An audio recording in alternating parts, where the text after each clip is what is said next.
Detective Trevor West wrestled with the foregone truth. When someone went missing, the first 48 hours were vital. For loved ones, those excruciating hours turned into prayerful days, then agonizing weeks and hopeless months. And now it was July, over a year later. Am I a fool to hold on to hope? But even the state of Montana would only declare a missing person presumed dead if they had not been seen or heard from for at least 5 years.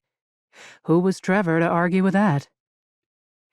Early this morning, he took an Alaska Airlines flight from Bozeman, Montana, to the Alaska Panhandle, connecting through both Seattle and Ketchikan. He'd never been a fan of flying, and in one day he'd seen more than enough from 30,000 feet to last him a lifetime. With travel time and layovers, getting here took 11 hours. He tried to shake off the grogginess as he stepped off the boat that had brought him from the state capital of Juneau via the Alaska Marine Highway to Shadow Gap.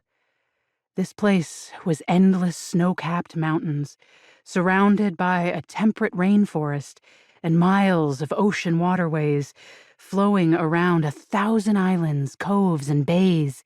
Literally. He knew because he read the pamphlet on the way here. Standing on the dock, he inhaled the crispest, cleanest mountain air he'd ever breathed, and that was saying something since he lived in Montana. But he wouldn't expect anything less in Shadow Gap, the town hidden in a pristine fjord.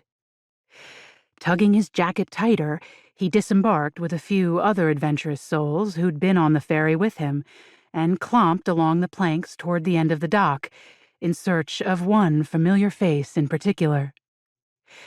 Chief Autumn Long waited for him at the end of the pier, a tenuous smile cracking a face framed by dark, curly hair.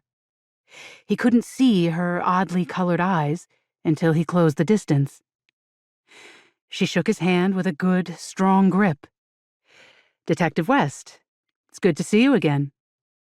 Trevor had taken leave and traveled to southeast Alaska last fall, after the Alaska Bureau of Investigation's failure to locate Jennifer.